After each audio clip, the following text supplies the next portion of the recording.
Kami mengucap syukur dan berterima kasih Tuhan Yesus Kristus pada pagi menjelang siang ini. Kami percaya Engkau ada di tengah-tengah kami. Amin. Roh Kudus, kami aminkan. Engkau yang memberikan pencerahan kepada hati dan pikiran setiap kami. Engkau yang membukakannya. Sehingga manakala firman-Mu ditaburkan, maka kami akan mengerti dan kami berbuah 100 kali lipat, 60 kali lipat, 30 kali lipat. Terpuji nama-Mu hanya di dalam nama Yesus Kristus. Bagi kita yang percaya katakan amin. Selamat pagi menjelang siang. Amin. Salam. Luar biasa. Bapak-bapak, walaupun ada 2 ibu, ya saya berterima kasih, saya dipercaya oleh teman-teman ya untuk berbicara di depan saudara-saudara. Saya mau bertanya, pertama sekali, apakah saudara percaya Tuhan Yesus baik? Amin. Apakah saudara percaya bahwa Tuhan telah menebus dosa-dosa saudara? Amin. Apakah saudara percaya bahwa saudara sudah diselamatkan? Puji Tuhan. Sekarang kita buka ayatnya. Ibrani 10 ayat 10 ya. Ibrani 10 ayat 10. Saudara dalam perjalanan hidup ini, saya mau tanya pada saudara. Saudara minta dilahirkan di bumi ini? Pernah minta? Siapa yang minta lahir di bumi? Nggak ada ya? Kita yang datang dari Jakarta pun tidak pernah minta lahir di bumi. Tapi ingat saudara-saudara sekalian, saudara dan saya menjadi satu ketetapan dari Tuhan. Saudara ada di muka bumi ini. Coba saya mengajak kita semua yang ada di tempat ini. Yang tadi kata Pak Dedi nggak enak. Saya mau kasih tahu teman-teman, walaupun secara fisik ya raga saudara ada terkurung dalam penjara, tapi ingat, jiwa saudara merdeka di dalam Kristus. Amin. Ikuti sama saya. Jiwa saya telah diselamatkan di dalam Kristus. Saya merdeka. Saya penuh sukacita. Ini yang penting. Walau badan saudara ada di sini, saya mau kasih tahu. Karena tadi saudara sudah katakan, dosa saudara sudah selesai. Betul? Ya kan? Saudara sudah selamat. Kemudian apa? Jangan bersedih. Menyesali apa yang terjadi itu bagus. Tapi jangan berkepanjangan teman-teman sekalian. Ya, jangan dibawa oleh arus perasaan. Saya mau katakan, di dalam keselamatan saudara, jiwa saudara yang sudah diselamatkan, di situ saudara merdeka. Ada amin? Amin. Saudara hidup penuh sukacita. Tahu nggak slogan di FGD Men berkata, di samping be strong in the Lord, ya, di samping FGD Men be strong in the Lord, ada satu lagi. Kita adalah orang-orang terbahagia di dunia. Sebut gitu. Saya orang terbahagia di dunia. Saya orang terbahagia di dunia. Ini penting. Kenapa dikatakan terbahagia? Saudara tahu nggak? Karena dosa saudara semua sudah selesai, sudah lunas dibayar oleh Yesus. Jadi bukan karena perbuatan saudara, tapi Tuhan sudah menyelesaikannya. Mari kita baca ayat ini. Ya, 1, 2, 3.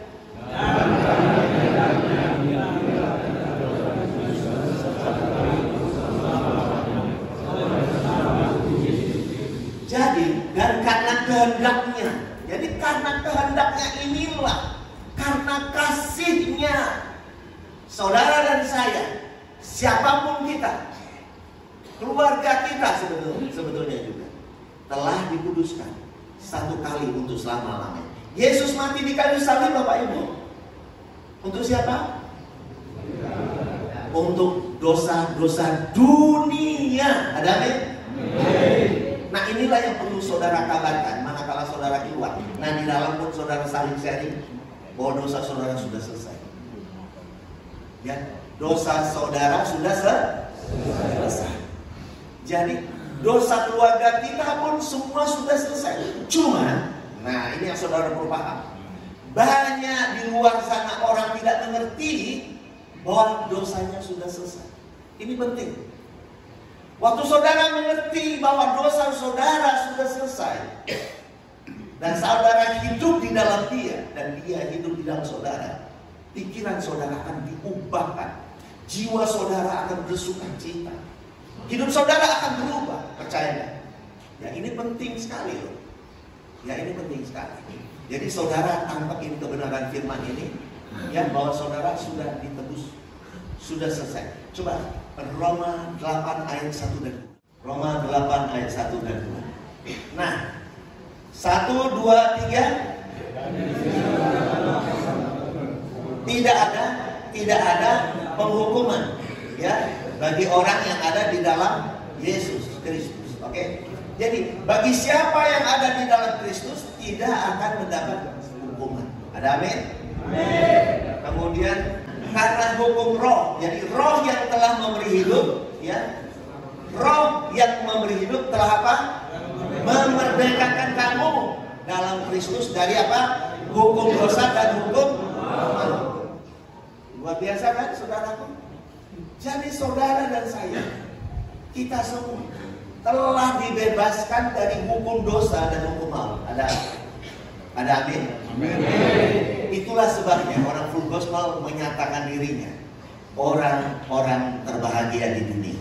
Jadi saudara, kalau saudara nanti keluar dari tempat ini, jangan lupa berkunjunglah ke Full Gospel Businessman Fellowship Internasional. Ada amin, saudara? Kalau saudara akan berkumpul dengan orang-orang terbahagia di dunia. Inilah yang kita hidupi sebetulnya. Saya mau katakan lagi, walaupun saudara ada di sini, walaupun saudara ada di tempat ini, ingat, jiwa saudara sudah merdeka. Saudara sudah diselamatkan. Yesus telah mati di salib. Dia katakan apa? Tetelestai. Dosa-dosa kita semua sudah selesai. Itulah kasihnya Tuhan Yesus Kristus kepada setiap saudara dan saya. Dan inilah yang seharusnya kita hidupi dalam kehidupan kita. Percaya, waktu saudara menghidupi hikmat, Tuhan akan turun atas saudara. Saudara, 1 Petrus 1 ayat 3. Di sini saudara tahu bahwa waktu Yesus sudah mati dan Yesus bangkit, sebenarnya apa yang terjadi saudara? Saudara pun telah dilahirkan di dalam dia menjadi manusia baru. Ada amin? Amin. 1 Petrus 1 ayat 3 berkata, terpujilah Allah dan Bapa Tuhan kita Yesus Kristus yang karena rahmat-Nya yang besar telah melahirkan kita kembali oleh kebangkitan Yesus Kristus dari antara orang mati kepada apa? Suatu hidup yang penuh pengharapan. Jadi waktu Yesus mati dan bangkit, saudara, kita semua ini lahir di dalam Dia. Ya, Efesus 2 ayat 15 berkata, ya, dengan matinya Yesus di kayu salib, maka Dia telah membatalkan semua hukum Taurat dan ketentuan-ketentuannya. Untuk apa? Menciptakan baik orang Yahudi maupun orang non-Yahudi telah menjadi satu manusia baru di dalam dirinya.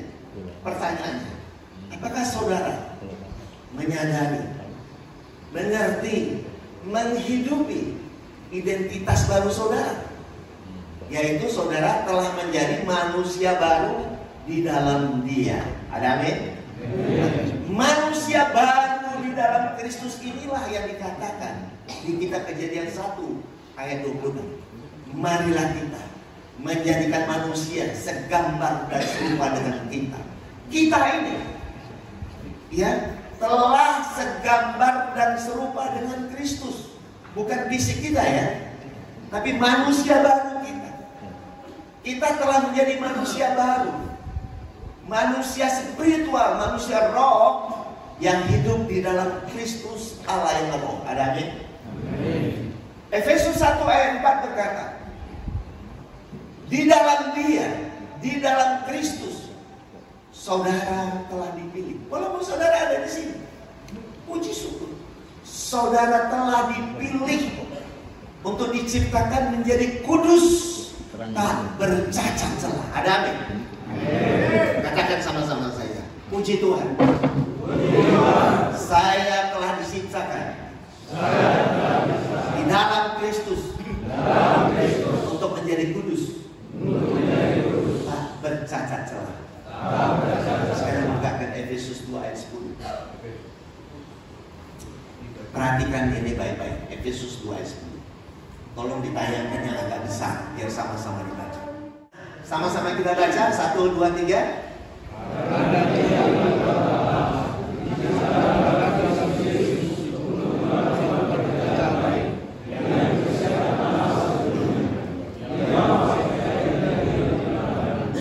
Dahsyat sekali saudara. Saudara kalau menangkap makna ini, ya, kita ini buatan Allah, diciptakan di dalam Kristus untuk menjadi manusia baru, manusia spiritual, manusia ilahi, untuk melakukan pekerjaan baik. Pekerjaan baik yang dipersiapkan Allah sebelumnya supaya kita hidup di dalam pekerjaan baik itu. Apa itu? Ya, kalau kita mau berbuat baik di luar sana, menyumbang sana sini, itu semua bagus. Ingat, orang lain bisa lakukan itu. Orang Buddha, orang Hindu, yang lain-lain bisa melakukan perbuatan baik dulu. Tapi itu bagus. Tapi ini lebih dalam, di mana orang Buddha, orang Hindu nggak bisa melakukan itu. Apa itu perbuatan baik yang telah dipersiapkan Allah sebelumnya? 1 Petrus 1 ayat 20 berkata, sebelum dunia ada, ya Kristus telah dipilih. Ya, karena kamu, karena orang-orang zaman dulu, dan oleh karena kita, ia turun ke bumi di zaman akhir. Untuk apa? Menebus dosa-dosa saudara dan saya. Amin. Inilah perbuatan baik yang dipersiapkan Allah sebelumnya. Bahwa Allah telah melakukan perbuatan baik di dalam Kristus untuk menebus dosa-dosa saudara dan saya.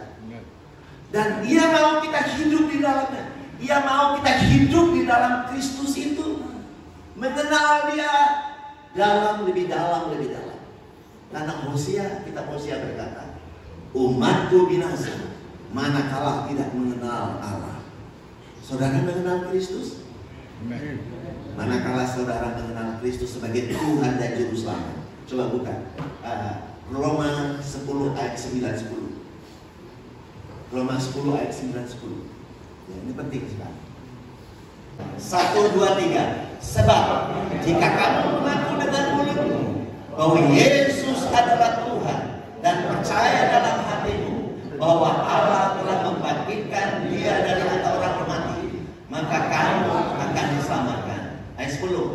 Karena dengan hati orang percaya dan dibenarkan, dan dengan mulut orang mengaku dan diselamatkan. Puji Tuhan, beri kemuliaan bagi Tuhan. Ingat, kata akan, bukan nanti-nanti. Saudara sudah menghidupi keselamatan di dalam Dia. Saudara pernah melakukan kesalahan, yes, betul. Tapi saudara akan menjalani apa? Setiap kesalahan, ingat ya, dimanapun kita berada, ingat, dimanapun kita berada di muka bumi ini, kalau kita melakukan setiap kesalahan, ingat, ada konsekuensi hukum yang mengikutinya dimanapun, karena kita salah. Nah, penghukuman yang dilakukan di bumi untuk mengingatkan siapa kita sebenarnya. Karena saya katakan tadi, tak seorang pun di antara kita minta ada di bumi ini, betul? Untuk ini, mari kita, saudara saya mengajak, mari merenungkan tentang diri kita. Renungkan diri kita masing-masing. Tuhan begitu dahsyat menciptakan saudara. Kita ada di bumi, telah diciptakan dalam Kristus untuk melakukan pekerjaan baik. Yaitu apa? Menghidupi Kristus. Di dalam Kristus itulah kita hidup, dan kita mengenal Dia lebih dalam. Akhirnya apa?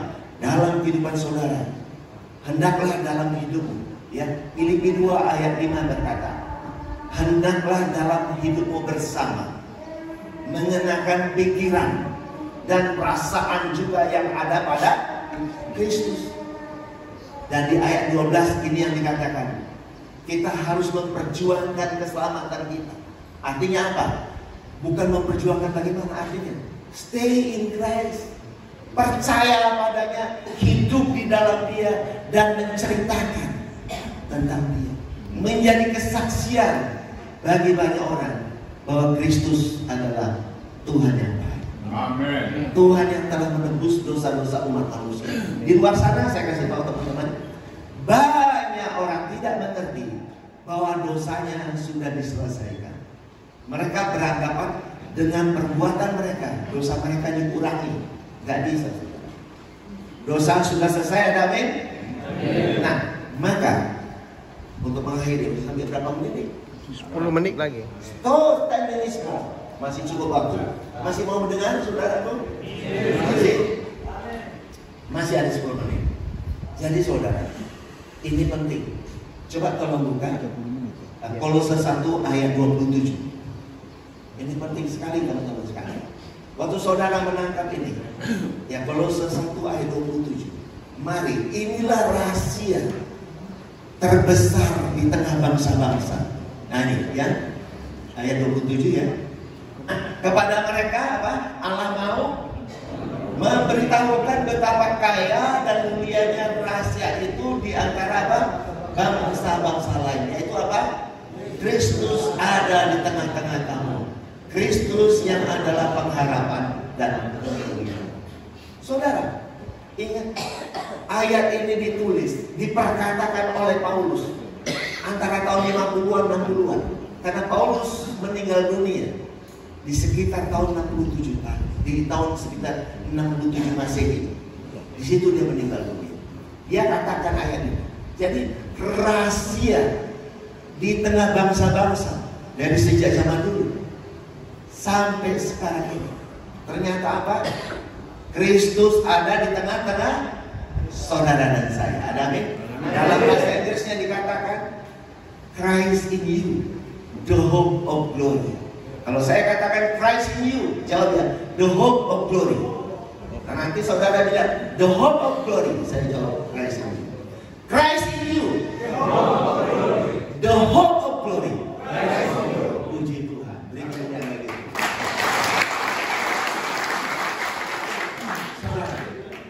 Saudara, teman-teman sekalian, ingat, walaupun saudara ada di sini, ingat mata Tuhan. Ya, Tuhan tetap memperhatikan saudara. Amin. Bahkan saudara hidup di dalam Dia. Ingat kan? Yohanes 15 ayat 5 berkata apa saudaraku? Akulah pokok anggur, engkaulah ranting-ranting.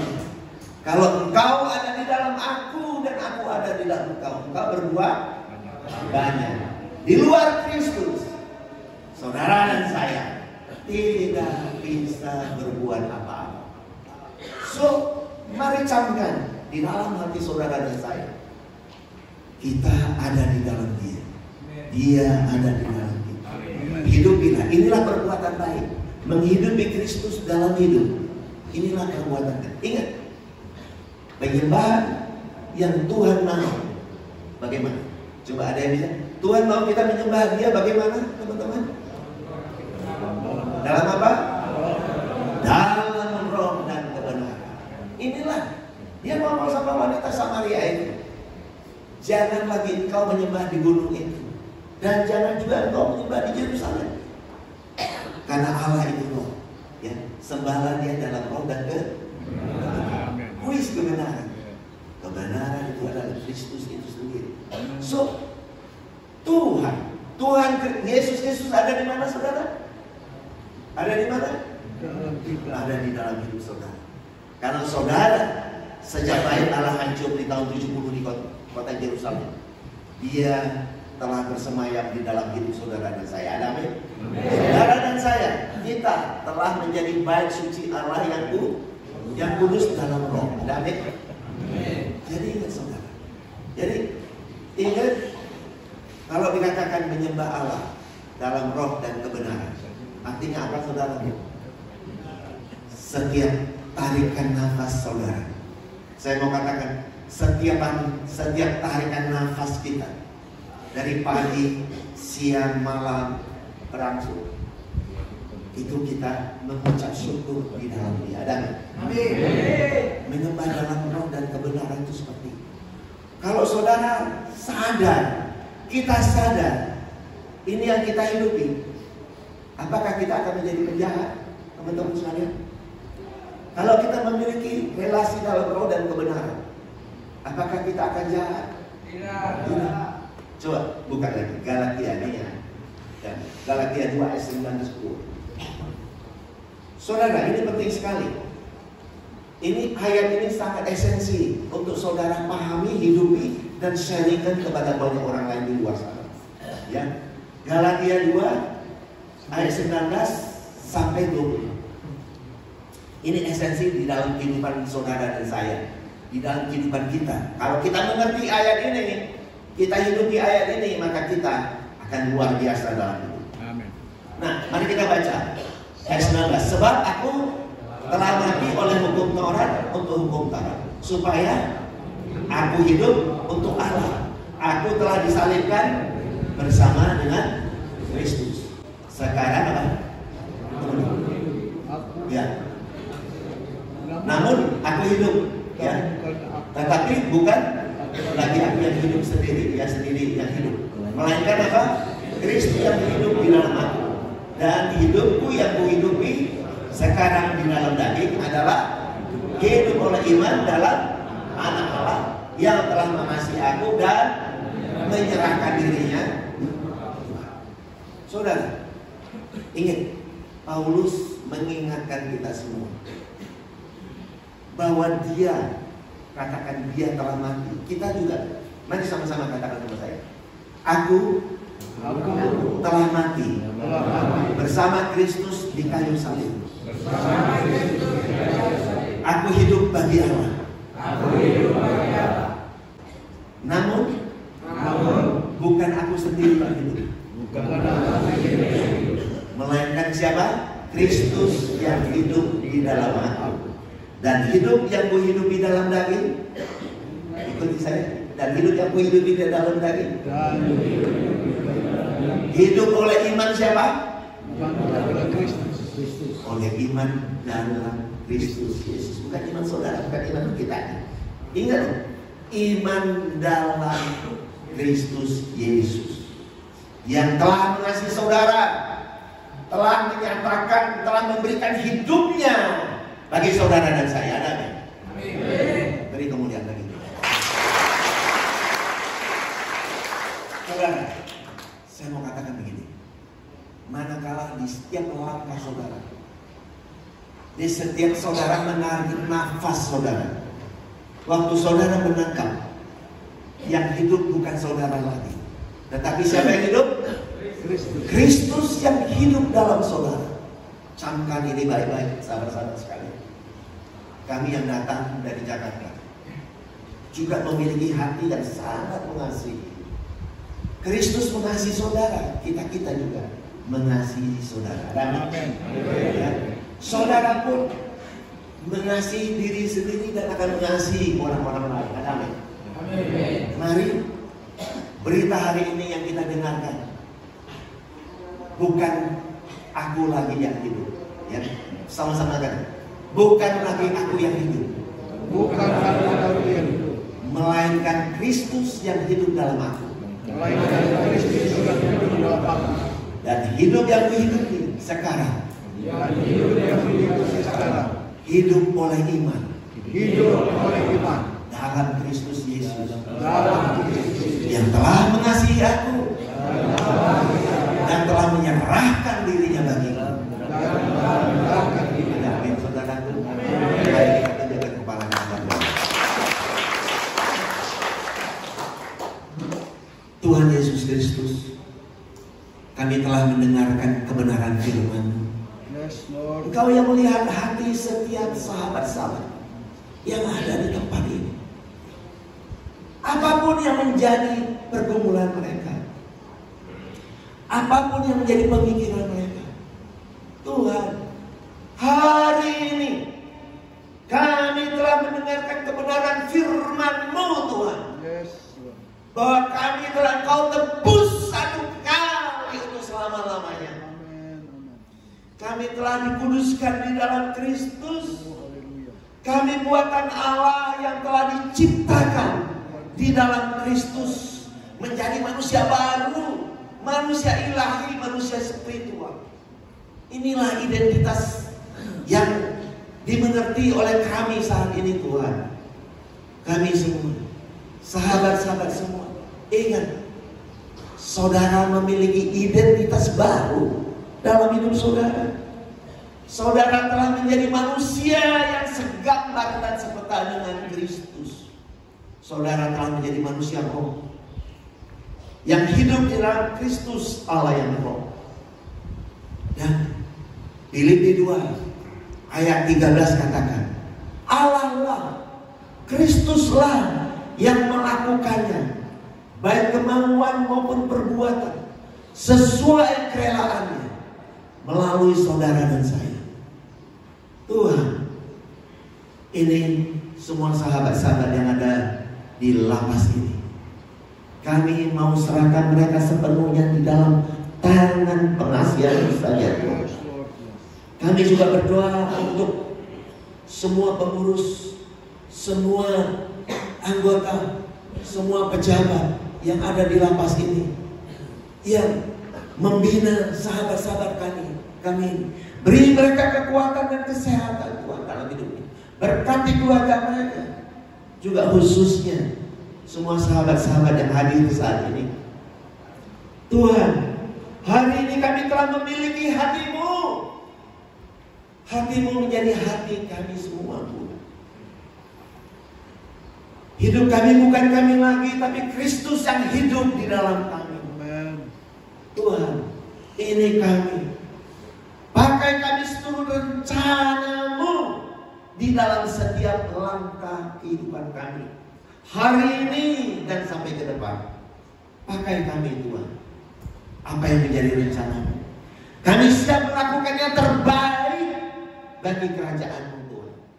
Kami ingin menjadi ekspresi-Mu dan memberkati banyak orang dengan aroma kerajaan Kristus. Pakai kami dan kuatkan kami. Beri kami semua kekuatan dan kesehatan yang prima dalam hidup kami selama kami menjalani di tempat ini, Tuhan. Kami percaya Tuhan tetap memimpin kami. Dan kami juga bersahati bersepakat berdoa di dalam nama Yesus. Keluarga yang kami tinggalkan dimanapun mereka ada, Tuhan juga memberkati mereka. Tuhan menyertai mereka dan memberi mereka kekuatan kesehatan. Apapun yang dikerjakan oleh setiap keluarga kita di luar sana, Tuhan memberkatinya supaya semuanya berhasil sempurna di dalam nama Tuhan Yesus. Bagi kita yang percaya, sama-sama katakan amin. Jadi kemudian